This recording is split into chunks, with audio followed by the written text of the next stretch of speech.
की तैयारी लंबे समय से हमने की है, थोड़ा लेट सेशन जरूर है, लेकिन हम लोग इसको कोशिश करेंगे पॉजिटिव के साथ किया जाए। तो विधि पहले तो इन प्रेस कीमती समय के अनुसार आप लोगों ने थोड़ा सा वेट किया, इसके लिए क्षमा चाहेंगे देते हैं। वो जो झारखंड और गोलैजा के तल पर अब हम लोग वो सारा चीज़ अभी चर्चा करेंगे।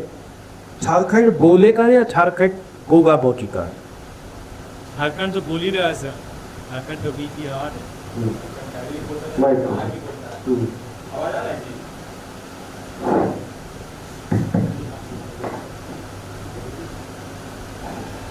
आया तो सर झारखंड तो शुरू से ही बोलते हैं, झारखंड से कभी चुका नहीं। झारखंड जब 2015 नवंबर 2002 से उसका निर्माण हुआ तभी झारखंड बोल लिया रही लोग, और झारखंड तो कभी चुप रहेगा नहीं, ये उम्मीद है। अच्छा, जो सबसे पूर्ण बात अभी देखा जाएगा झारखंड तेरे कि राजनीतिक परिसंस्था तक बहुत सारे वादे किए। ये तमाम वादों को विपक्षी या पक्ष के लोग जब सत्ता में भी रहते तो कहते हैं कि ये तोड़ा और पोखला। इन वादों से कैसे निकले आप जनता? सर देखिए, झारखंड निर्माण के लिए मतलब 26 साल तो हो गई, 26 साल तक चल रहा है, और 26 साल में तकरीबन 18-19 साल भाजपा का राज रहा। उसके बाद अभी जेएमएम का जो राज चल रहा है अभी लगातार 700 से। तो इसमें अगर आप देखेंगे कि भाई झारखंड का जो विकास का जो बात है, तो इसमें आप नीति अपनाते हैं। अगर आपके पास जो राजस्व है उसको अगर आप फ्रीबी से बांट देते हैं, जैसे मैया समान योजना हो गई, जो पैसा मिलेगा ठीक है, लोगों को जरूरत है उस पैसे की। पॉइंट ये है कि अगर आपके पास जो कैपिटल है उसको अगर सही से इन्वेस्टमेंट करके कुछ रोजगार का व्यवस्था पे झारखंड के लोगों के लिए नहीं किया जाएगा तो फ्री में कितना भी तक आप दे पाइएगा, ये एक सवाल बनता है सबके लिए, जो इसको समझा दे सरकार को इसके ऊपर कि भाई इसका सोल्यूशन क्या किया जा सकता है। पर ये एक समस्या सरकार के सामने है, मोदी का सरकार के सामने से जनता के सामने है। जनता को मान के चलिए आज ही सरकार है, आपको कैसे भी करके दे रही है, 4-5 महीने सब मिला नहीं मिला, तो जब मिलेगा आपका राजस्व लगभग खत्म होने वाला है इससे तक। तो पॉइंट ये है कि आप ऐसा कुर्सी पाने के लिए आप ऐसा वादा क्यों करते हैं जो जिसका एंड रिजल्ट ऐसा होगा कि किसी का फेवर में नहीं होने वाला, वो सरकार के फेवर में होगा ना जनता के फेवर में होगा, तो ऐसा काम करना ही क्यों? अच्छा, इसी सेगमेंट में हम लोग आगे बात करेंगे। अभी धनबाद बदल रहा है, लेकिन इसी बदलती कहते हैं 400 करोड़ का रोड में 8 माह घटा हो जाता है, वो भुगत निकल जाता है। कोई भी बड़ा अधिकारी इस पर कोई जिम्मेवारी पूर्वक प्रेस कॉन्फ्रेंस करके कोई बात करते हैं। हाँ, विपक्ष लोला रो रही है कि ऐसे हुआ वैसे हुआ, इसका जिम्मेवार का इस पे तो सर देखिए, जो इंजीनियर लोग जो रोड बनाए हैं, जो ठेकेदार रोड बनाया है, जो ऑफिसर उसके लिए जिम्मेदार था, अब उन लोगों ने किस आधार पे इस रोड को पास करवाया, कैसे काम देखा क्या नहीं देखा, वो तो वो लोग ही बता पाएंगे। मेरे हिसाब से तो भैया आप जब आपको 400 करोड़ रुपए दिए जा रहे हैं किसी रोड को बनाने के लिए, झारखंड का पहला 1 लाइन रोड आप लोग बना रहे, वर्ल्ड बैंक का ऐसा फंडिंग आपको मिला, उसके उपरांत आप लोग इस लापरवाही करके अगर आपका 5 साल में ये रोड खराब हो जा रहा है, गड्ढा बन जा रहा है, तो फिर सोचने की जरूरत है कि भाई आपने काम किसको दिया, कौन काम किया, और उसके लिए उसको तो बाकायदा काम में उसको जांच ऐसा होना चाहिए। सही जैसे कि जांच, परीक्षण, सर्वे सिस्टम, क्या इसके बाद कुछ ऐसा निर्णायक स्थिति बहुत पाता है? सर देखिए, आप तो लंबे समय से पत्रकारिता कर रहे हैं, मेरा पॉइंट क्या है कि आप इस लंबे सर्कल में अगर आप जाएंगे तो इसका एंड नहीं मिलने जा रहा। जो आप खोज रहे हैं कि भाई एंड रिजल्ट क्या मिलेगा, इसका कहीं एंड है ही नहीं।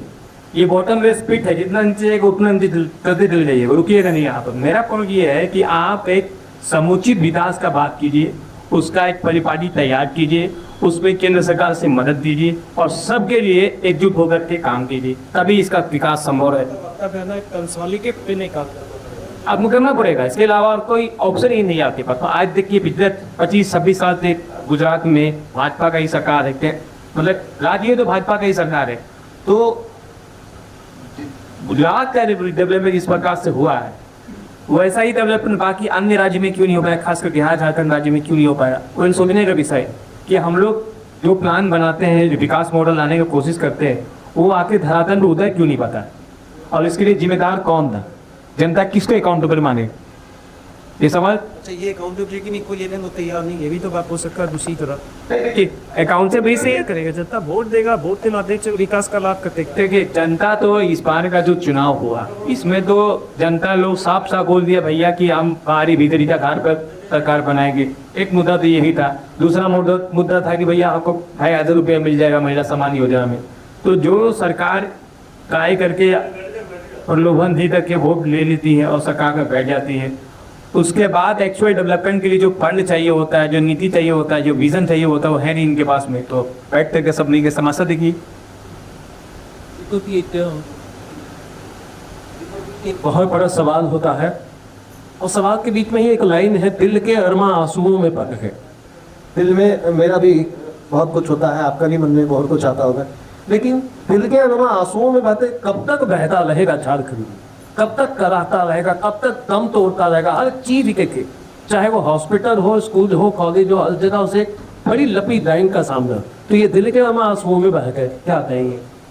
सबसे पहले आपके चैनल के सभी दर्शकों को मेरा खंडी जोहार और आपको दिल से धन्यवाद कि धनबाद की धरती में इसको रखा है और आपने बहुत अच्छा एक प्रोग्राम का शुरुआत किया है और मुझे पूरे ऐसा उम्मीद है कि भविष्य में ये प्रोग्राम काफ़ी बड़ा होगा। इसके लिए विशेष धन्यवाद आपको। और जहाँ तक आपने बात कहा झारखंड का, तो मुझे जो वर्तमान स्थिति जो दिखा है और इससे दूर अभी तो हालात और बद से बदतर इसीलिए मैं मानता हूँ कि इस गवर्नमेंट में झारखंड के लिए एक विजन ही नहीं दिखता। बेहतर झारखंड कैसे बनाया जाए, मुझे नहीं लगता ही ये अभी महागठबंधन की जो सरकार है एक झारखंड को बेहतर रास्ते कैसे लाया जा सकता है, इस पे कहीं ना कहीं विचार ही नहीं करती है। इसीलिए विचार मुझे नहीं लगता है, क्योंकि अभी चारों तरफ आप देखिएगा खनिज संपदा का लूट के चक्कर में रहते हैं। पूरे हर एक बुढ़ों में जहाँ भी जाइएगा जमीनों का लूट होता है। मतलब पूर्ण रूप से दिखता है ये गवर्नमेंट सिर्फ पैसा कमाने का अलावा अभी कुछ देख ही नहीं रहा। इससे पूर्व की कहीं ना कहीं मुझे भाजपा की नहीं जो सरकार पहले चलता था उस पर कहीं ना कहीं आप सब सही में थोड़ा तो रघुवंश जी कंट्रोल रखे थे और ये दिखता था। देखिए आम जनता हम लोग पहले विपक्ष में है, अभी विरोध के तौर पे आप देखिएगा पूरे 81 विधान में आपको 80 विधायक में जो खास करके विपक्ष में है, सारे विपक्ष के विधायक मिलकर आपको बिल्कुल नहीं दिखे कि विपक्ष का रोल निभा रहे हैं। और एकमात्र आपको ऐसा विधायक दिखेगा कि एक नेता पूरे जो सरकार पे भारी पड़ा हुआ है। और जनरल में झारखंड का क्या विजन होना चाहिए, झारखंड को किस चीजों का जरूरत है, हमारे माननीय विधायक जयराम महतो जी ने निरंतर इस पहले के सत्र में दीपक जी, जयराम महतो जी कहते हैं कि हमारा एग्रेशन है और इसी स्टाइल में अपनी बात को रखिए जी। उनका एग्रेशन को सदन में कबूल किया जाता है विधानसभा में, और मालडू विधायक के एग्रेशन को सदन में रिजेक्ट किया जाता है और स्पीकर द्वारा बोल दिया जाता है महासर को बाहर करें। वो एक ही जगह पे भैया आंख में काजल और सुरमा वाली बात क्यों? आपके विधायक पे थोड़ा क्लोजनेस है, ये बात हम मान ले क्या? ये तो प्रभाव की बात है, दोनों मान्य है, मगर एक मान्य का यदि प्रभाव है और एक होता है कि एग्रेशन। तो एग्रेशन भी दिखाने का तरीका होता है, कोई एग्रेशन सही ढंग से दिखाता है तो उसको स्वीकार किया जाता है, और यदि वो स्वीकार योग्य नहीं होता है तो बिल्कुल ही स्वीकार नहीं जाता है।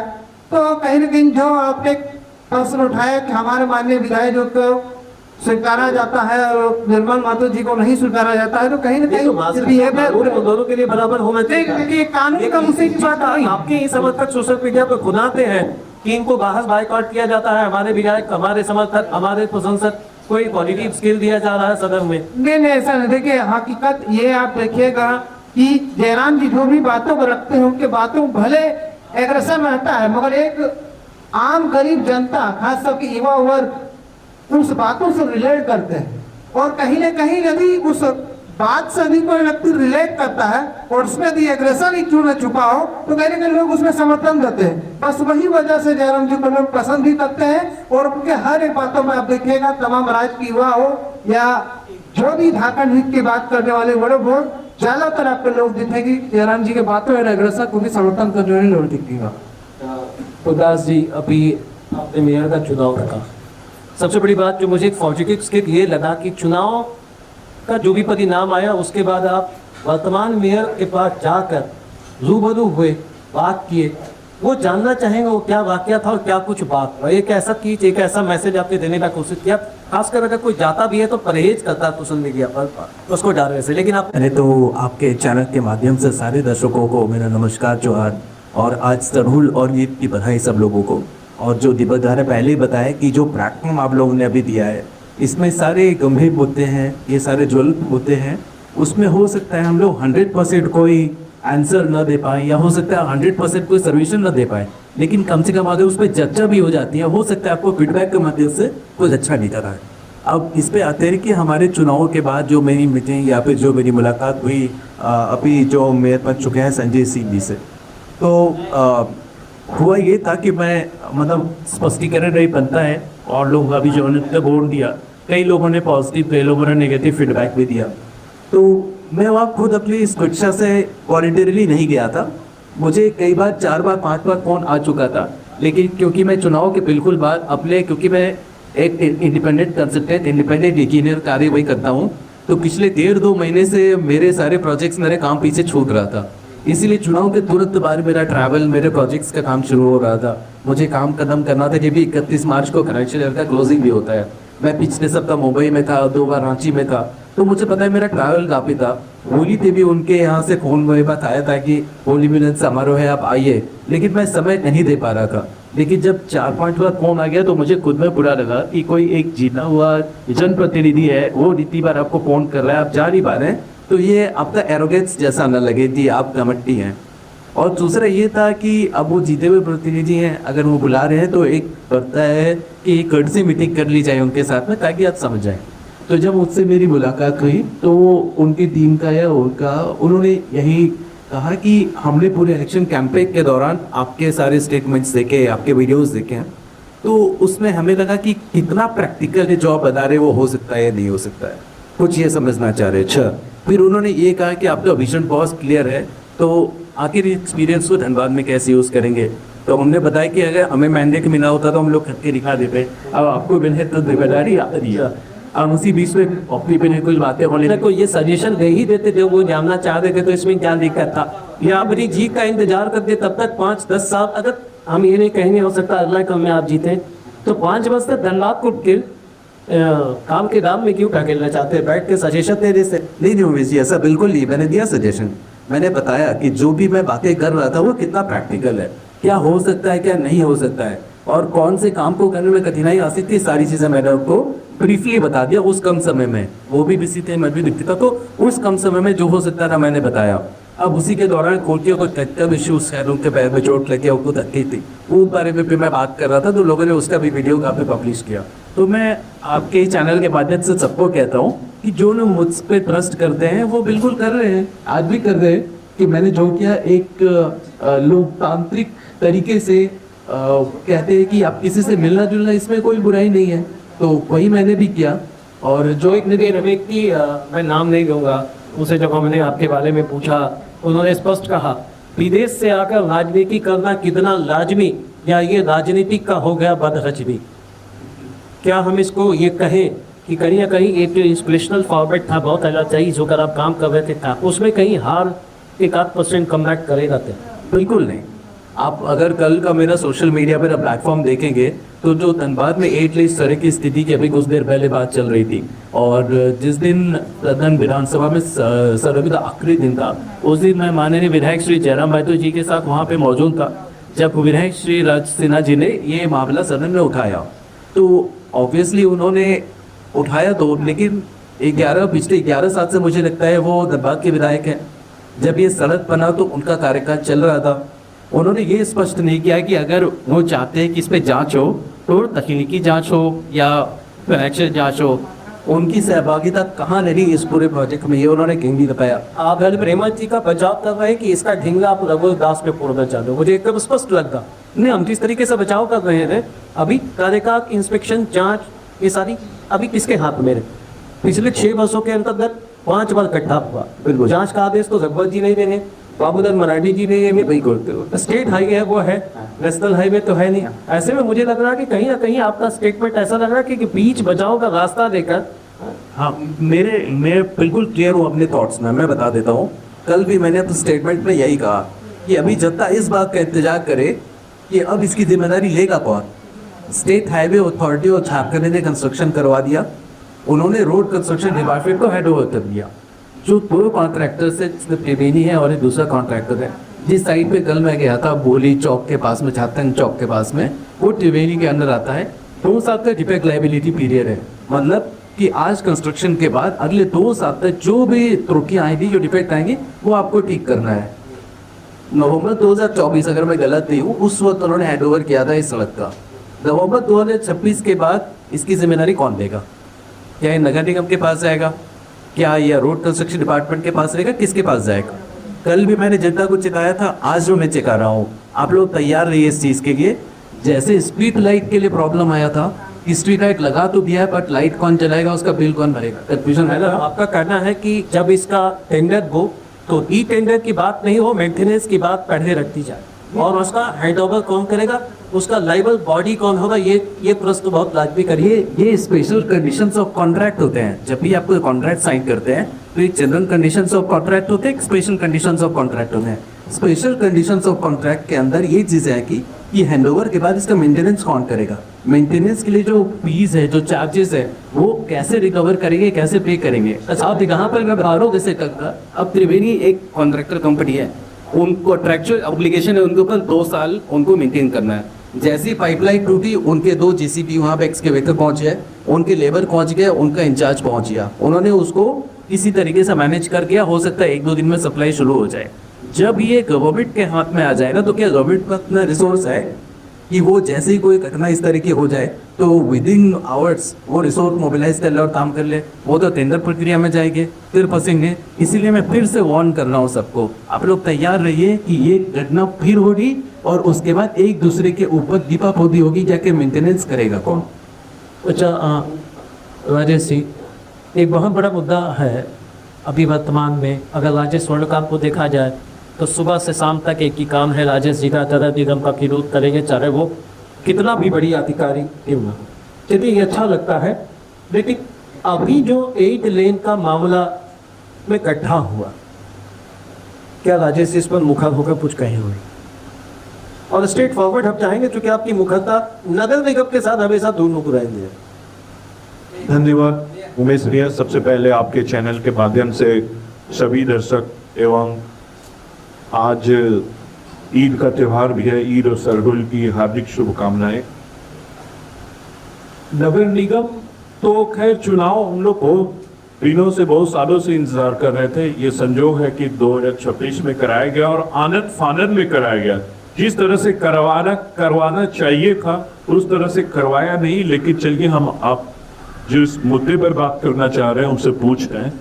ये जो गड्ढे की बात है ना, ये झारखंड में जब से झारखंड बना है, झारखंड को आगे ले जाने वाला अभी तक कोई नेता, कोई ऐसा मुख्यमंत्री बना ही नहीं है। सर्वप्रथम, मतलब मैं व्यक्तिगत रूप से कह रहा हूं, बाबूलाल जी के बारे में 1.5 साल की उनकी कार्यकाल थी। उस समय थोड़ा लगा कि झारखंड कुछ प्रोग्रेस कर रहा है, कुछ विकास कर रहा है, लेकिन पता नहीं, आप सभी लोग जानते हैं सरकार कैसे चली। उसके बाद जो भी मुख्यमंत्री आए, तो आपका कहना बाबूलाल नायगी जी का जो कार्यकाल रहा उस समय लगा कि कुछ विकास, उसी समय लगा विकास। उसके बाद आज राजेश जी सबसे बड़े सूबे के मुख्यमंत्री का दर्जा उनको दे रहे हैं, और अचानक ऐसा ग्रहण लगा उनको कि कुर्सी छोड़नी पड़ी, फिर विकास कहाँ?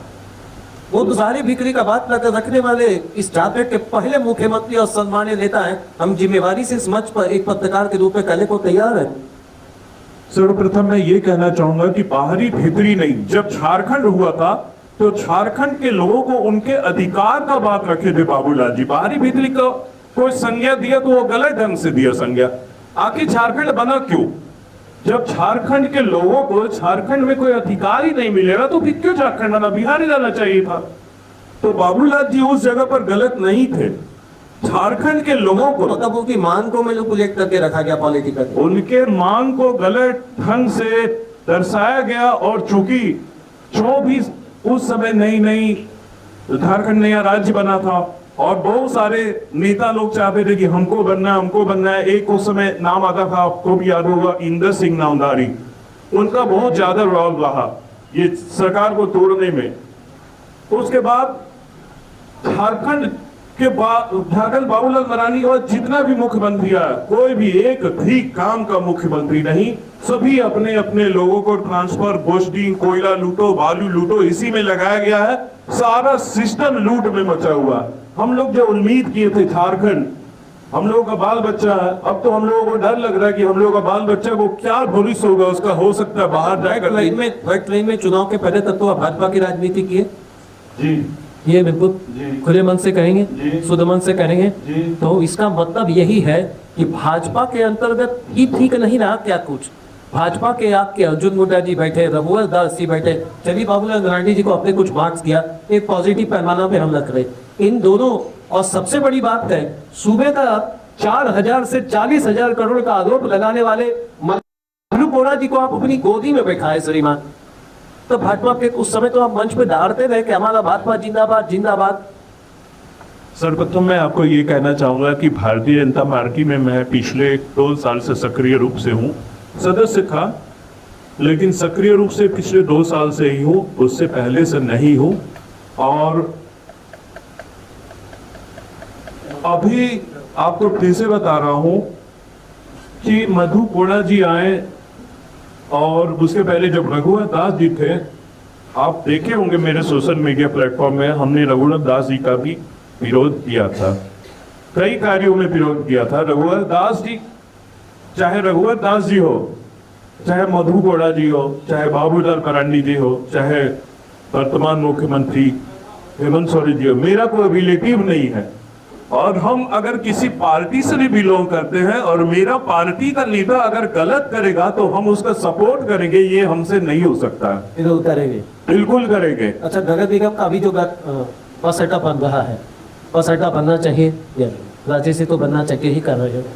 देखिए, जहां तक कतरास के विकास की बात है तो निश्चित रूप से कतरास के सभी लोग चाहेंगे कि बस अड्डा लीलोरी स्थान पार्क नहीं बने, पुराना पार्क नहीं बने, क्योंकि कतरास विकास से बहुत दूर है। अच्छा, तो बनने दीजिए ना। वर्तमान में अभी पार्षद साहब बैठे हैं, मैडम बैठी हैं, अभी तो 2-4 दिन भी नहीं हुआ। आप सोशल मीडिया पर जिस तरीके से और सीधा भाषा में कहें, कटाक्ष किए, बीपी बढ़ाइए, शुगर बढ़ाइए, अस्थमा बढ़ाइए वाला स्टेटमेंट है कि मंच पर आइए और विरोध करिए संजीव सिंह जी का। आपका तो स्टेटमेंट ऐसा रहा, रागिनी जी का विरोध करिए। नहीं, आप गलत ढंग से बोल रहे हैं, हम उसको सुधार कर बोल रहे हैं। आप देख लीजिए, फिर से दोबारा देख लीजिएगा। हमने कहा था कि रागिनी मैडम सदन में जाकर कतरास में जो बन रहा उसका विरोध कर रही है, तो हम कतरास के नाते हम सभी को इस बात का विरोध करना चाहिए कि कतरास में ही बने, और हम रागिनी मैडम के इस बात का विरोध करें। रागिनी मैडम का विरोध नहीं कर रहे थे, ध्यान दीजिएगा। रागिनी मैडम जो कतरास में बन रहा है बस स्टैंड, हम उनके उस बात का विरोध कर रहे हैं। रागिनी मैडम तो आज विरोध गुड़ खाएंगे और गुलगुला से परहेज करेंगे, यही ना बात है? नहीं, इसमें गुड़ गुलगुला की रोक कोई बात नहीं। वही बात है कि उनसे मेरा कोई मतलब नहीं, उनकी नीतियों का विरोध करें। बिल्कुल। क्या एक आम आदमी इतना समझ पाएगा राजेश भाई? क्या उसका दिग्दर्शन इतना बेहतर हो पाएगा कि आपकी इस फ्रीक्वेंट स्टेटमेंट को पॉजिटिव स्केल पर लाकर रह सके कि नहीं, राजेश जी जो बात कर रहे हैं वो बाकी नीति दर्शन का संकेत देता है। एक आम आदमी भी ये समझ पाएगा कि कोई भी व्यक्ति का दोष नहीं होता, उसके विचार का दोष होता है, कोई भी हो। आप देखिए, कतरास में यहाँ के विधायक सांसद जो भी है, ट्रेन का उद्घाटन भी हो रहा है, लेकिन मैं आपके चैनल के माध्यम से कहना चाहूंगा कि कभी जाए और एलएपी ट्रेन में सर्वे करवाए कि यहां से कितना मरीज जा रहा है इलाज करवाने के लिए। रोज 50 से कम मरीज नहीं जा रहा, रोज यहां से 50 मरीज जा रहा है। तो उन मरीजों के लिए सांसद और विधायक क्या कर रहे हैं यहाँ पर? ये सवाल है आपका? बिल्कुल सवाल है। और सबसे बड़ी सवाल है, 3 ट्रेन मिलने से खुश नहीं है क्या? ट्रेन का क्या होगा? ट्रेन में कौन जाएगा? जो ट्रेन मिला उस ट्रेन में कौन लोग जाएगा, आपको पता है? लग्जरी आदमी चाहिए। लग्जरी आदमी का तो बाद में बात करेंगे। साउथ का जो भी ट्रेन है, यहाँ से मरीज जाएगा या मजदूर जाएगा या यहाँ का बच्चा पढ़ने जाएगा। तीनों स्थिति में आर्थिक नुकसान झारखंड को हो रहा है, तीनों स्थिति में आर्थिक नुकसान धनबाद का हो रहा। क्यों नहीं यहाँ पर अस्पताल है? क्यों नहीं यहाँ रोजगार का साधन है? क्यों नहीं यहाँ शिक्षा का बड़ा बड़ा इंस्टीट्यूट है? बड़ा विजन की कमी। विकास जी, क्या आपको लगता है बड़ा विजन का कमी, बड़ा एक स्पेक्ट्रम के माध्यम से सोचा नहीं जाता और पॉलिटिक्स को महज एक वोट तक अंकित करके रख दिया जा रहा है? बिल्कुल। इस नगर निगम चुनाव में मैंने बार बार लोगों से यही अपील किया था कि ये जो चुनाव है इसको राजनीतिक तरीके से न देखें। ये एक एग्जीक्यूटिव पोस्ट जैसा है जहाँ पे आपको काम करने के लिए लोग चाहिए। तो काम करने के लिए लोगों के साथ विजन चाहिए कि मेरा 5 ईयर का विजन डॉक्यूमेंट क्या है, लोगों के सामने वो प्रेजेंट करे कि मेरा year 1, year 2, year 3, year 4, year 5 मेरा ये काम रहेगा हर साल। और जो विजन की बात करें बहुत सही कह रहे थे कि अगर हम लोग यहाँ ट्रेन या फिर हम लोग कम्युनिकेशन का साधन बना रहे हैं बहुत अच्छी बात है, लेकिन वो फैसिलिटीज़ यहाँ क्यों नहीं है। एम्स आपने देवघर में बनाया बट ओपीडी तक सीमित कर दिया। हाँ, अब उसके पते के यहाँ जैसे कतरास है, धनबाद है, ये कोयला वाला क्षेत्र है। यहाँ पे सांस की समस्या, धूल की समस्या, ब्रोंकाइटिस जैसा, अस्थमा जैसा बीमारी तो यहाँ के लोग झेल रहे हैं। बीसीसीआई का हेडक्वार्टर कैलकाटा में है, वो वहाँ से ऑपरेट करते हैं। यहाँ की जो पब्लिक जो है विस्थापन का मार झेल रही है, जो यहाँ पोल्यूशन की वजह से बीमार पड़ रहे हैं, उन लोगों के लिए यहाँ पे रेस्पिरेटरी डिजीज का कोई हॉस्पिटल है क्या? नहीं है हमारे पास। जो यहाँ हॉस्पिटल्स है उसके अंदर रेस्पिरेटरी डिजीज के लिए कोई स्पेशलाइज यूनिट है क्या? नहीं है हमारे पास। तो क्यों नहीं है? यहाँ के लोग कैंसर से ग्रसित हो रहे हैं क्योंकि आपका ग्राउंड वाटर तरीके से बलराज जी आप अपनी बात रख रहे हैं, हमको तो लग रहा है किसी कंपनी का सीईओ से हम बात कर रहे हैं, पॉलिटिशियन से बात नहीं कर रहे। क्या हमको ऐसा नहीं लग रहा कि पॉलिटिकली इन चीज़ों को मैनिपुलेट करके कि अगर ये पॉजिटिव्स के भी रखा जाए तो 200 बरस लगेगा प्रकाश जी के थॉट हो धरातल पे यार। थॉट अगर आपका क्लियर हो तो वो प्रोसेस शुरू करने में हो सकता है 2 से 3 साल में आप शुरू कर पाए, कंप्लीट करने में हो सकता है 10 साल लग जाए। 100-200 साल तो बहुत बात है। मैं गारंटी से कहता हूँ अगर आपका विजन क्लियर है तो आप 10 साल में ये चेंजेस लाना शुरू कर सकते हैं। क्यों 13 दिन में अगर नेमरा में एयरपोर्ट और हेलीपैड बन सकता है, सॉरी एयरपोर्ट में हेलीपैड बन सकता है, तो हमारे इतने जैसे धनबाद में एयरपोर्ट की लड़ाई लड़ रहे हैं, बलियापुर में लैंड एक्वायर करने के बाद उसको आप आगे नहीं बढ़ा पा रहे हैं। विजन की कमी है, पॉलिटिकल विलिंगनेस की कमी है। मेरे पास थॉट प्रोसेस क्लियर है। अगर मेरे पास पॉलिटिकल पावर आ गया होता मैं आपको दिखाता चेंजेस कैसे किए जाते हैं। तो अगर आपका mind like a CEO, power like a politician, तो दिक्कत डेवलपमेंट कैसे आता है। लेकिन पॉलिटिशियन क्या है, सिर्फ राजनेता की तरह सोचता है पैसे खर्च कर ही चुनाव जीतेंगे फिर 5 साल पैसे कमाएंगे। मैं गारंटी कहता हूँ मुख्यमंत्री जी आज 250,000 रुपए का ये स्कीम बंद कर दे, मैया सम्मान योजना, और जीत के दिखा दे चुनाव। मैं चैलेंज करता हूँ। क्या लगता है दीपक बागमारा में तो विकास है, बड़ा मंच पे उल्टा पेटा कविता बोल देते हैं, चाहे वो विधायक हो सांसद हो, कुछ तो कुछ कहीं ना कहीं गरिमा वाली बात तो रहनी चाहिए ना। देखिए गरिमा तो होना ही चाहिए कि वो मान्य है, अगर अंदर से खन इसलिए करता है कि अभी बागमारा का इतिहास को भी देखिएगा, पूर्व में जो मंत्री जी रहे हैं उनका कार्यकाल को तो मैंने नज़दीकी से नहीं देखा, मगर अभी जो धनबाद के सांसद रहे, बागमारा के विधायक रहे पूर्व में, और अभी वर्तमान में उन्हीं के परिवार से हैं, आप तो बिल्कुल एक बार भी नहीं सीखेगा कि उनका परिवार बागमारा में विकास की बात करते हैं। उनका परिवार अभी सुन मटिए, एक महीना कहता है सिलापट गिरे। मैं आपको कह रहा हूँ, देखिए आप सिलापट आप एक शेर अपने आप को हमने कभी, हमारे पार्टी हमारे दल ने सब के सिलापट तो कभी भी नहीं दिखाया कि उन्होंने इस तरह की बात करा। हमारे सुप्रीमो अक्सर कहा करते हैं कि रोड नली गली तो बनते ही रहता, उनके अलावा नेता के विजन क्या होता।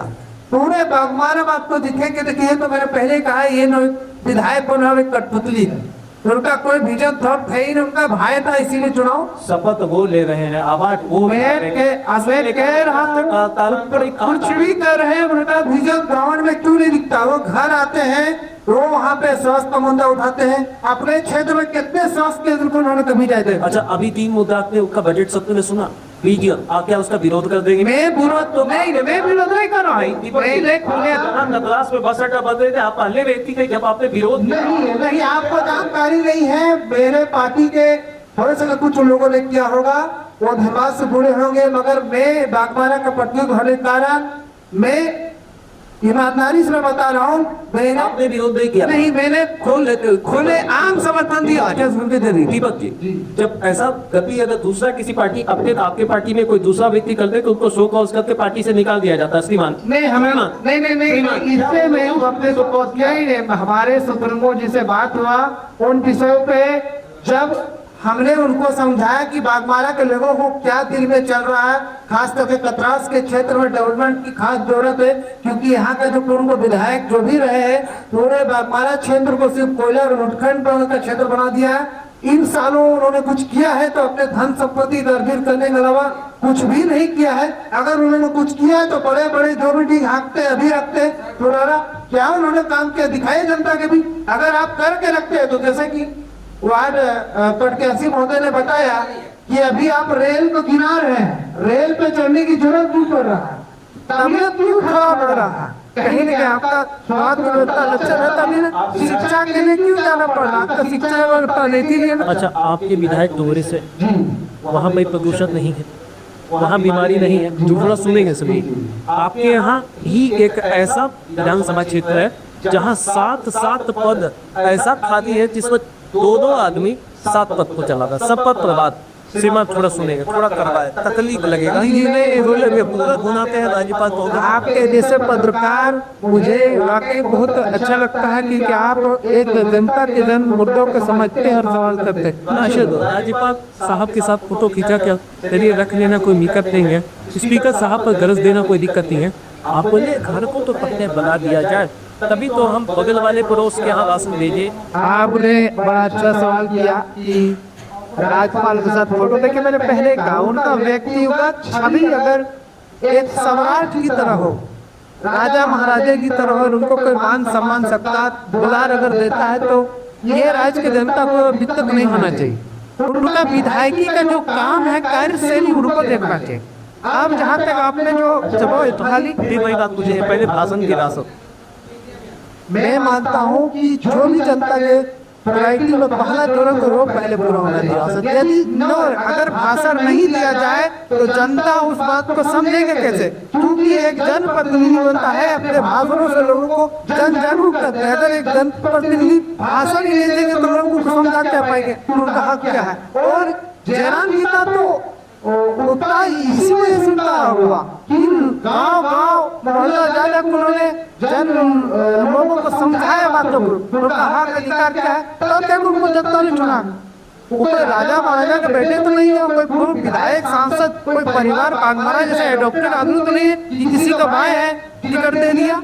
उन्होंने कितना संघर्ष किया अपने लाइफ में, घर परिवार अब देख लीजिए। और जहाँ तक आपका जो सवाल अभी अधूरा छूट गया था कि 600-700 रिक्त पदे हैं, तो आप निरंतर देखिएगा उनको लेके लगातार उन्होंने 3 से 4 बार प्रयास कर रहे हैं। जब जो विधायक बने हैं बाकायदा लेटर उन्होंने राज्यपाल को भी दिया, मुख्यमंत्री जी को भी दिया, आपका सदन में भी बात कर रखा, उन्होंने निरंतर बातों में रखा। मगर मैंने पहले ही कहा कि कहीं न कहीं सरकार है, इनको झारखंड की भलाई से कोई लेना देना नहीं है। वर्तमान में कहाँ कोयला है, कहाँ खनिज है, कहाँ बालू है, कहाँ पत्थर है, बस वही दिखता है। वही कुछ करना हो, अफसरशाही की बात हो, आपको वहाँ कमी जाएगा, दूसरी को दिखेगा। क्योंकि कहीं न कहीं लगता है विपक्ष को एक लगता है जयराम हो तो उसको कैसे दबाया जाए, उसको कैसे रोका जाए, तो बस यही तो षड्यंत्र के तहत काम किया जा रहा है। वैसे एक मिनट बहुत से करूँगा इस वरीज है जो बताया भी जो बस स्टैंड वाला भी इश्यू है, तो ये हमारे पास अपॉर्चुनिटी है एक बार थोड़ा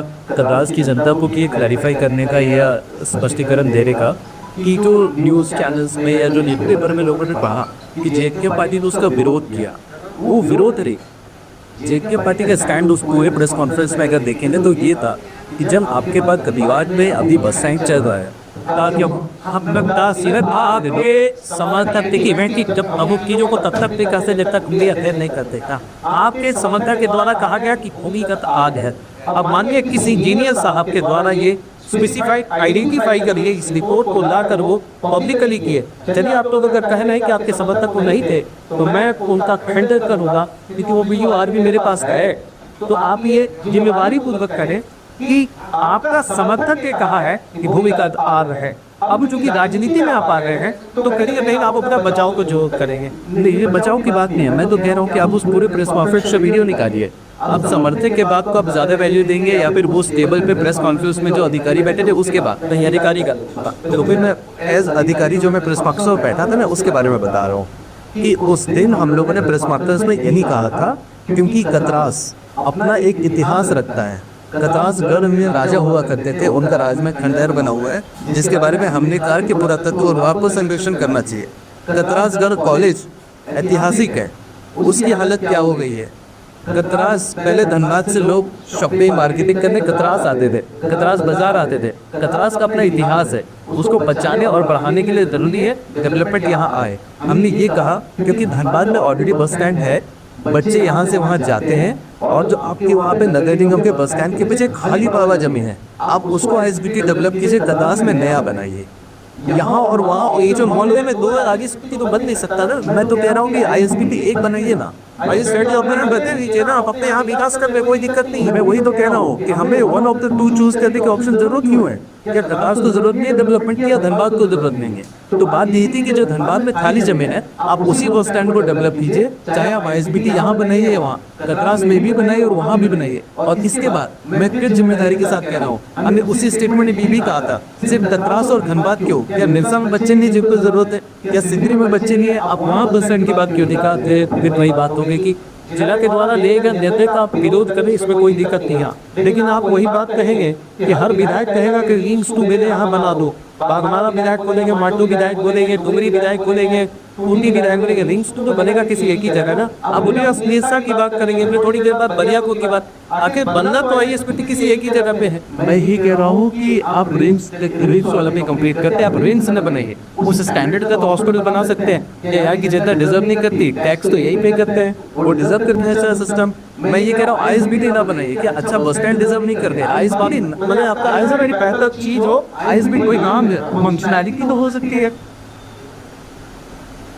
एक बहुत बड़ा मैटर ये आपने सुपरवाइज करता है कि जब हम आगे बढ़ते हैं तो हमेशा राजनीतिक हथकंडा अपनाने के लिए राजनीतिक पार्टियां अपनी अपनी बातें दाका रख देती है और योजना अधर में लटक जाता है, योजना अधर में लटक जाता है। क्या आपको नहीं लगता ये राजनीतिक आलोचना समालोचना के कारण ही एक बहुत बड़ा योजना अधर में लटका हुआ है? बोकारो अधर में लटक गया, बलियापुर अधर में लटक गया, IFCL अधर में लटक गया, DVC अधर में लटक गया, तलगड़िया अधर में लटक गया, मैंने अनगिनत है। आप बोले तो हम 100 आपको गिना दें। क्या ये राजनीतिक मंशा अपनी पूरी नहीं होने के कारण ये रुक जाता है?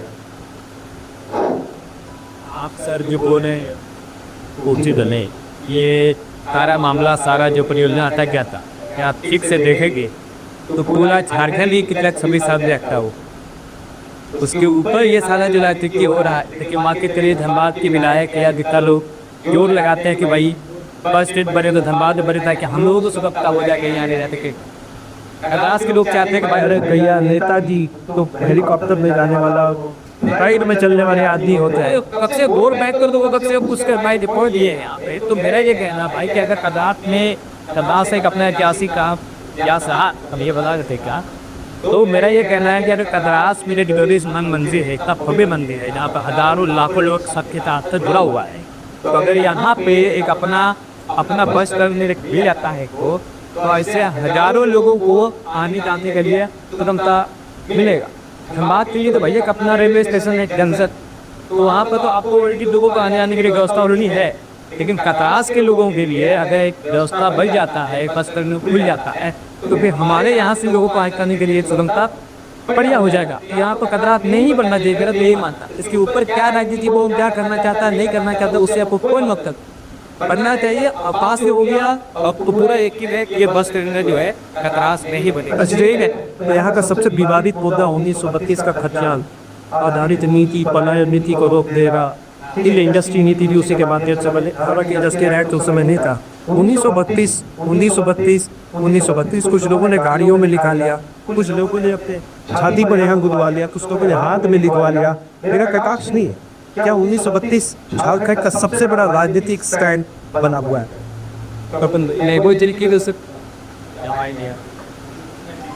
देखिए सर, ये जो 1932 का जो मामला है कि पहले भी हम आपके साथ लेके इंटरव्यू किए थे, जिसमें 1932 के ऊपर मेरा क्या राय है, हम फिर से दोबारा जनता के सामने इसको रख देना चाहते हैं। देखिए, कोई भी राज्य में स्थानीयता एक महत्वपूर्ण विषय बन जाता है, क्योंकि उसी के आधार पर सरकारी नौकरियों में लोगों का आरक्षण सुनिश्चित किया जाता है। पॉइंट ये होता है कि जब रघुवंश की सरकार आई तो पहली बार झारखंड में स्थानीय को परिभाषित किया गया, जिसका कट ऑफ डेट 1985 को रखा गया। मतलब अगर आप 1985 से रह रहे हैं तो आप झारखंड के स्थानीय हो गए। इसी मामला को लेकर के बाबूलाल मरांडी जी का उनको इस्तीफा देना पड़ गया। फिर यही मामला जयराम मातो जी उठाए और उठा करके झारखंड की जनता को जागरूक करके बताया कि भाई पहाड़ के लोग आकर के तुम्हारे हक और अधिकार को छीन रहे हैं, तुमको अपना लाइन लड़ना पड़ेगा। तो इसी परिवेश में हमने भी अपनी बात रखी थी कि भाई देखिए, आप जिनको पहाड़ी बता करके उनको उनका जो अधिकार है उसको उनका हनन करने का जो आप प्रयास कर रहे हैं, सही मायने में आप यहाँ पे गलत है। गलत कैसे है हम आपको बताते हैं। जैसे कि आपका स्थानीयता का जो परिभाषा है, आप रुके भाई बिहारी नहीं, हम तो झारखंडी है सर। ऐसे जाते फायदा यहाँ पे हुए, यहाँ पे पढ़ रहे खा रहे बीमार करे तो बिहारी के दिखी दे हमको, क्योंकि हमारा भाषा बिहारी इसीलिए नहीं मेरे पास तो समझिए 1900 इस बात को समझिए सर, बात 1932 को एक्सेप्ट करने और रिजेक्ट करने का है ही। मेरा क्या सवाल है, आपका जो पॉइंट ये है कि किसी भी राज्य में स्थानीयता का जो मुद्दा होता है उसको परिभाषित किया जाता है। जैसे कि भैया जैसे जेरके हमको कंप्लीट कर दिए, जेरके जयराम माथुर जी का कहना है कि भाई 1932 का जो है काटा 1932 का होना चाहिए। क्या 1932 का? मेरा पॉइंट ये है कि झारखंड तो भारत में एक अकेला राज्य नहीं है जहाँ पास संहिता लागू है। आप महाराष्ट्र चले जाइए, आप बंगाल चले जाइए, आप आंध्र प्रदेश चले जाइए, छत्तीसगढ़ चले जाइए, राजस्थान चले जाइए, सब जगह पर स्थानीयता क्या रही, स्थानीयता सुनना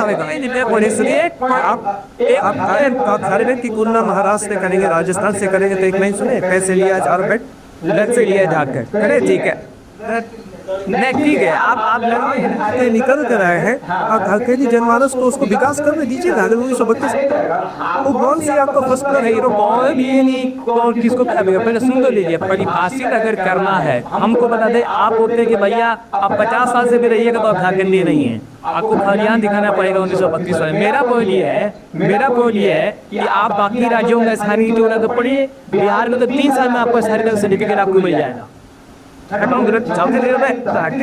साल में आपको मिल जाएगा, महाराष्ट्र में 15 साल में आपको मिल जाएगा। 90 साल से रह रहा है, ज्ञान अगर नहीं है तो क्या वो स्थानीय नहीं होगा जी? क्या बात कर रहे हैं आप?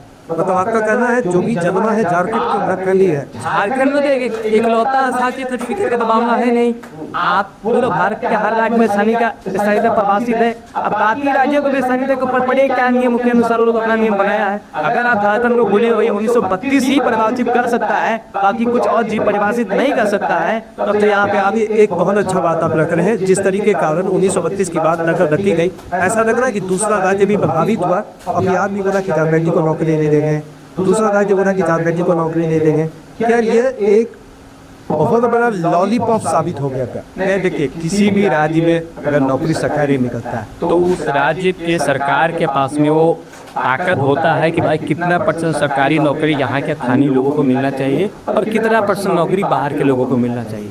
इसी मुद्दे को लेकर के बात ये उठा कि भाई इसमें अगर आरक्षण ही देना है तो पहले आप स्थानीयता को परिभाषित कर लीजिए, परिभाषित करने के उपरांत आप आरक्षण दे दीजिए 10%, 15%, जो भी आपको देना। पॉइंट मेरा ये है कि हमको तो आरक्षण से मतलब नहीं, मेरा पॉइंट ये है कि हम 50 साल से यहाँ रहे, अगर मेरे पास 1932 का खतियान नहीं है तो हमारा स्थानीयता का सर्टिफिकेट बिहार की नहीं देगा, कोई आदमी नहीं देगा। तो फिर आप सरकार से जाके पूछेंगे भाई हम 19 साल से यहाँ रह रहे हैं, अगर हम यहाँ का स्थानीय नहीं हुए तो कहाँ का स्थानीय हो? आपको बताइए, ये बताइए ना सो क्या अगर हम बिहार के भी स्थानीय नहीं हुए, झारखंड के भी, तो आपका क्या स्थानीय? आपका कहना है 1932 पूरी तरह से हीन मानने का हीर हम नहीं मानते। हम एसटी पे दोनों बात आप नहीं मानिएगा, नहीं आपको तो कुछ तो अपना ड्रीम है वो नहीं, चाहे सब 1985 मानते हैं। 1985 बड़े भेद है, क्या खराबी इसमें होना चाहिए? तो 1984 में जो जन्मा है वो पहली नहीं है। अरे सर देखिए, आपको 1985 में उस समय तो बिहारी था, ये झारखंड तो बिहारी था। जब झारखंड अलग हुआ तो बिहार के जो बिहार मतलब बिहार क्या होता है कि आपका खान पान रहन सहन अलग, यही तो बात है, और तो कुछ अगर होता नहीं है। क्या हम काम को काटेगा तो खून नहीं निकलेगा? नाना पाटेकर का डायलॉग सुधा है, और ये रुंगो काटेगा तो खून नहीं निकलेगा। यहाँ पे देखिए मेरी वाली बात नहीं है। जब पहाड़ी बिजली का राजनीति करके तो विधायक की जयराम माथुर जी विधायक बनते, और क्या करते? कोई तर्क नहीं। और क्या सही बना रहे हम आपको। अच्छा, जहाँ से विधायक बने वहाँ कितना बाहरी कोट था, वहाँ भी तो बिजली वोट था। डुबरी के माननीय जगन्नाथ माथुर जी 1932 की बात में खाकर जिस मोमेंट में जयराम जी विधायक बने बाहरी भितरी के लाइनअप, तब शायद दीपक रवानी जी आज चुनाव लड़े थाना पे वोट लेकर के आए। अगर बाहरी भितरी का अगर इतना जोर अगर होता, परमाना से दीपक रवानी जी जीते, शत्रुघ्न माथुर जी कहते जीते। फिर बताओ, आपका कहना है कि जो 22 देखिए, हम आपको चीज बताते हैं, जो हमें दूसरा चीज आपको बताते हैं, सेक्टर छोड़ दीजिए, नए चरों को बताते हैं। जो भी कुर्मी मातो में जो नया नेता निकल के आता है, वो कितना भी कैपेसिटी, कितना भी जोर लगा लेगा ना, तो झारखंड में मैक्सिमम 5 सीट निकल के आ पाएंगे, चाहे सुधीर मातो जी हो और चाहे जयराम मातो जी हो। ये बात हम क्यों बता रहे हैं क्योंकि अगर आपको झारखंड में अगर आप बोलते कि हमारा नीति नियम लागू होगा तो हम ऐसा कर देंगे वैसा कर देंगे बसायन को बदल देंगे। मेरा पॉइंट ये है कि आप बदल नहीं सकिएगा, 5 सीट से ज़्यादा आप ला नहीं पाइएगा। अगर लाइएगा नहीं तो सरकार आपका बनेगा ही, तो वित्तीय निर्धारण तो आप कर नहीं पाइएगा। दीपक जी, जो बात ये कह रहे हैं उसमें कितनी सार्थकता? आपको 1932 से सीधा मानने को तैयारी नहीं है? 1932 से पॉलिटिकल एजेंडा बना कर रखा गया। देखिए, मैं बारीकी से उनका बात सुन रहा था और मुझे इन 2-4 बातों से बड़ा आश्चर्य लगा कि उन्होंने कहा 1932 मजाकिया लहजे में बोलिए चेंज हो बोलिए उनको मानना नहीं चाह रहे। देखिए, बाहरी मंत्री की जो टर्म के बार बना रहा है ना, तो 2 मिनट होगा। बाहरी मंत्री एक्चुअली देखिए हम लोग बार इसीलिए कर रहे हैं क्योंकि जो बाहरी लोग अपने आप का समझ रहे हैं, हमने तो इनको कहीं बाहरी नहीं कहा। हम आज भी कह रहे हैं कि जब हम जनजातीय लोग थे तब आप यहाँ थे नहीं, आपके दादा परदादा यहाँ थे नहीं, आपके दादा परदादा यहाँ थे, बिहार था चाहे जो भी था देश के अंदर नहीं था।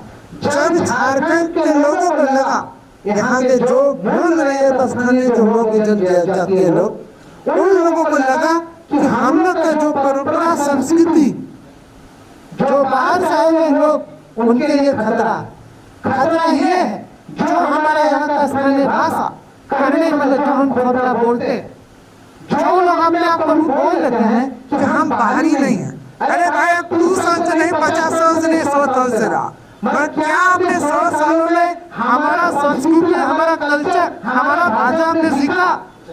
आपने स्वीकारा हम लोग को? हाँ जी, आपकी बात बड़ा पॉजिटिव स्केल से रख रहे हैं और लोगों का ट्विनिंग और महत्व के फैक्टर्स इंस्पायर नहीं छोटा भाषा के से रहता है झारखंडियों का भाषा। आदिवासी आपका अपना है, एकदम अपना है। आदिवासी के घर में क्यों भूमिका कर रहे हैं?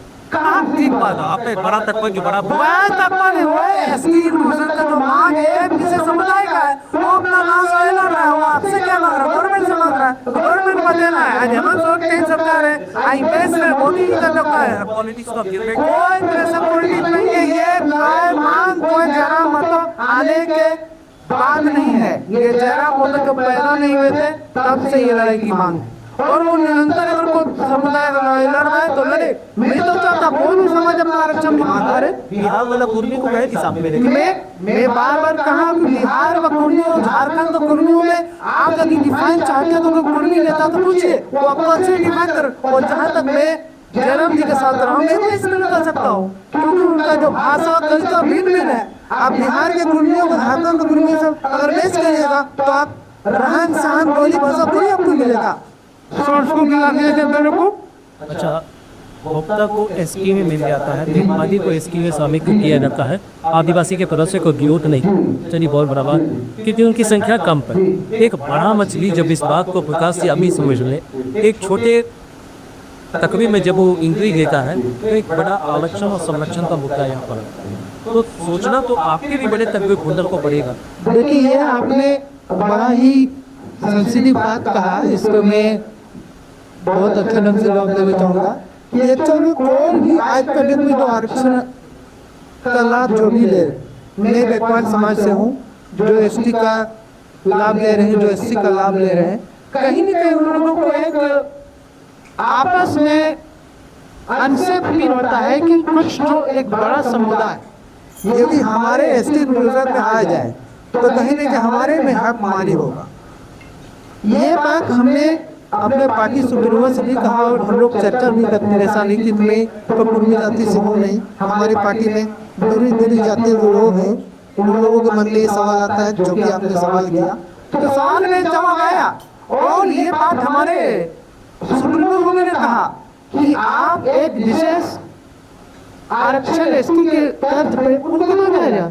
कुर्मियों में यदि लगता है आदिवासियों को कि ये विवाद है कि कहीं न कहीं यदि हमको एसटी में आ देंगे उनको दिक्कत है, तो कहीं न कहीं ये तो आपस राज की बात है। कुर्मी और महतो माझी मिल के बैठ के अपना सॉर्ट आउट कर ले। कम समय में है क्या झारखंड विकास करने का एक मार्ग रास्ता ज्यादा मतों का प्लान लेते हैं? मुझे तो अभी वर्तमान स्थिति में उनके अलावा कहीं कुछ नजर ही नहीं आ रहा है। अब ये मत बोलिएगा कि मैं उस दल से इसीलिए कह रहा हूँ कि अभी जो सत्र खत्म हुआ पिछले 1 महीने का, इस सत्र में आप लोगों ने सारे विधायकों में खा के रखी होगी ईमानदारी से। और आप एक सर्वे करवा लीजिए, आप एक जिम्मेदार पत्रकार होने के नाते आप तमाम उन सवालों को उठा के देख लीजिए। एक आपके देवघर के विधायक जी दिखे हुए पासवान जी, उनका नाम मैं भूल रहा हूँ, उन्होंने बोला कि एमएलए का फर्नीचर के लिए पैसा घट गया, हम लोग जमीन में सोते हैं, और एक हमारे माननीय विधायक जी जो बोलते हैं नीलाम कर दीजिए। तो कहीं ना कहीं एक जनप्रतिनिधि होते नाते जो आम जनता का समस्या है जिनको रखना चाहिए उस पटल में सदन का गरिमा होता है। जिस सदन में पहुंचने के लिए एक जनता एक वोट को, इतना कीमती वोट को देता है उसके बातों को रखने के लिए, मुझे तो लगता है एकमात्र एकलौता विधायक ऐसा है कि जो उन बातों को जरूर तौर पर मुखर होकर रख रहा है। और यदि एक विधायक हो गए अगर अपने काम को बेहतर ढंग से वो कर पा रहे हैं तो मुझे लगता है इस तरह का मुखिया अगर हमारे राज्य का होगा तो मैं राय सब कह रहा हूँ कि अगर जिस दिन वो शपथ लेंगे उसका अगर मिनट से उल्टा गिनती शुरू हो जाएगा। झारखंड का जो दुर्भाग्य आपको देखने को मिला है, कहने को रिवर्स सिग्नल चलेगा और अमित खुशहाल झारखंड आपके दौर में देखते हो। राजेश भाई की गलती तो एक डिस्कशन जो 1932 वाले स्थानीय पे चल रहा था उसको थोड़ा क्लैरिटी दर्शकों को भी दे देता हूँ, भाई तक को भी दे देता हूँ। जो डोमिसाइल सर्टिफिकेट इशू होता है जिससे उनकी भी ये विडम्बना हो सकती है कि अगर वो 1980 में इनका बर्थ हुआ हो तो फिर ये कहा है। तो जो डोमिसाइल सर्टिफिकेट इशू होता है वो 3 तरह का होता है, मूल निवासी, स्थायी निवासी, आगे निवासी। अगर आपके पास 1932 का कदियान है इसका मतलब आप यहाँ के मूल निवासी, आपका जड़ यही है। मेरे दादा परदादा परदादा जो भी होंगे सब यही कहे। स्थानीय निवासी मतलब आपने आपके पेरेंट्स आपके पूर्वज के आए और उन्होंने जमीन खरीदा, घर खरीदा, वो स्थानीय हो गए। अब आप उसके बाद की जनरेशन में आप पैदा हुए, आपने अपने फादर से रिलेटिव में गया, आपका कुछ यहाँ परमानेंट नहीं है, आप स्थानीय हो गए। तो जब आप जॉब के लिए, जब हम नौकरी की बात करेंगे तो प्रेफरेंस मूल निवासी को मिलना चाहिए। उसके बाद अगर लगता है कि हमारे मूल निवासी में कैपेसिटी नहीं है, वो क्वालिफिकेशन कई रीजन पर कर सकते हैं, आप स्थानीय निवासी, स्थायी निवासी हो। उसके बाद लगता है फिर भी जगह बच गई, फिर स्थानीय निवासी को दीजिए। अगर लगता है कि यही परिभाषा से सबका फुलफिल हो जाता है, भाई जो 20 साल से रह रहे हो, जो 25 साल से रह रहे हो, वो कहाँ जाएगा? सवाल सही है, लेकिन उसका जवाब ढूंढना जो है वो यही है। इसी तरीके से डोमिसाइल को झारखंड में डिफाइन किया गया है, जिसको बहुत लोग कहते हैं कि हम लोग बाहरी बिदरी की बात करते हैं। बाहरी की बात कब करते हैं? जब ऐसे हम ऐसा भी आप देखते हैं यहाँ कोई नीति का बात होता है तो सरकार ABCD वाले फॉर्मूले के आ जाता है। एक्सेप्ट बाईपास कॉन्फ्रेंस के लिए हमारे घर में पानी नहीं डाल रहा, एप्लीकेशन दे दो। 2 बार पूछने गए तो बोलता भैया 2 दिन बाहर आना, बाईपास कर दिए। फिर 4 दिन के बाद कॉन्फ्रेंस GM साहब मीटिंग कर रहे, फिर ठीक है कि जन्म में ना हो तो अगला जन्म में ना हो तो कभी ना रोको, और 7 जन्म में भी नहीं। ये स्टेटमेंट शायद एक जागरने के साथ आता है। तो ये एडिशन की फॉर्मूला क्या राजनीति में भी चलता है? राजनीति में तो बहुत ज़्यादा तरीके से चलता है। मैं एक मजाक के तौर पे कह रहा हूँ, एक जोक चलता है मार्केट में, जिम्मेदारी उठाने से ज़्यादा आसान है सरकार देना। यह जिम्मेदारी सरकार दी जाती है, उठाना कोई नहीं चाहता। अब माननीय विनायक जी के बारे में जैसा दीपक दाने में बताया, जयराम जी के बारे में, कि आप देखिए कि इस एज में उनके रहती क्या स्थिति है, वो क्यों है। बाकी विधायक तो बड़े खट पड़ते रहते हैं। राइट भाई, एकत्रित बहुत दुबारा नहीं कर दिए तब सेशन के साथ आके लिए जाकर ठीक से स्वयं में कैसा विकास से चलिए पा ले कॉलेज तक हुआ, विकास का बाहर है, आज बैठे रेस्ट के खाए हैं, बहुत तरह का विकास का श्रेणी ऐसा नहीं कहीं जहाँ पे नाश नहीं कर रहा। तमाम सरकार 25 वर्षों के अंतर्गत ये जरूर कोशिश की, हो सकता है रेशियो और पैमाना बहुत छोटा रहता हो। कैसे विकास करेगा उसको अगर शॉर्ट स्किप से अगर देखा जाए तो क्या कहेंगे राजेश? झारखंड विकास करने का बहुत सारा व्यवस्था है, सरकार चाहेगी तभी होगा, और सरकार के साथ विपक्ष को भी चाहना होगा। बहुत सारे मुद्दों पर विपक्ष बंद है, विपक्ष बात को नहीं उठा रहा, कहीं ना कहीं विपक्ष भी शामिल है। जब यहाँ कोई भी गलत काम हो रहा है तो विपक्ष को सड़क पर उतरना चाहिए। सबसे पहले विपक्ष को कभी सड़क पर उतरते नहीं देखते ना। उसके बाद शिक्षा की बात आती है, शिक्षा होगा, शिक्षित होंगे लोग तो निश्चित रूप से विकास होगा। शिक्षा के मामले में जब हम जाते हैं तो ज्यादातर अधिकारी हो या ज्यादातर नेता हो, उनके बेटे अपने क्षेत्र में नहीं पढ़ते हैं। कोई बेंगलोर में पढ़ रहा है, कोई दिल्ली में पढ़ रहा है, कोई गुजरात में पढ़ रहा है, और कोई विदेश में भी पढ़ रहा है। शिक्षा का व्यवस्था यहाँ नहीं हो पा रहा। उसके बाद यहाँ शिक्षा का व्यवस्था में बहुत सारी खामियां भी है जो सरकार को दूर करना होगा। ICSE board, CBSE board, Jharkhand board, यहाँ तो बोर्ड ही इतना चल रहा है तो वो करोड़ों से करीब का बच्चा आगे जाएगा। सबसे पहले तो बोर्ड एक करे, कोई भी बोर्ड हो, चाहे CBSE रखे, ICSE रखे, झारखंड बोर्ड रखे, गरीब का बच्चा बेचारा रहा वही सरकारी स्कूल में, अमीर का बच्चा CBSE में, उससे ज्यादा अमीर तो ICSE। या तो शिक्षा का नीति ही नहीं हो। झारखंड में क्या है शिक्षा का नीति? कुछ भी नहीं है, जीरो है। और जब शिक्षित होगा झारखंड तभी विकास होगा। चलिए बहुत बहुत धन्यवाद। आप तमाम पैनलिस्ट एक लंबे समय से छोटी सी कोशिश हम लोगों ने की है। कैसे लिए झारखंड, लड़ के लिए झारखंड, ये परिभाषा हम सभी के साथ है। लेकिन वो बात कर रहे हैं कि पढ़ेगा इंडिया तो बढ़ेगा इंडिया, तो वो तमाम जगहों पर लागू होता, पढ़ेगा झारखंडी तो बढ़ेगा झारखंडी। बहुत बहुत धन्यवाद दानिश भाई। और मेयर साहब का चुनाव डायरेक्ट के लिए आप एक CO टाइप ऑफ रिप्रेजेंटेशन है, एक काबिल तारीफ है। मैं मन से इसकी प्रशंसा करूँगा। दीपक की लगता है सारे जयराम जी ने एग्रेशन आप लोगों में एक हाथ रखा है। और टोबी जी को बहुत बहुत धन्यवाद। इसी से रहेगी 1932 का कल्याण इनके खाते में चल गया। धन्यवाद। झारखंड ओवैसी बड़े कागज बनते हैं यहाँ पे। लोग जंगलों की जिपली को हस्तांतरित करा के कोई यूपी का आके बोकारो में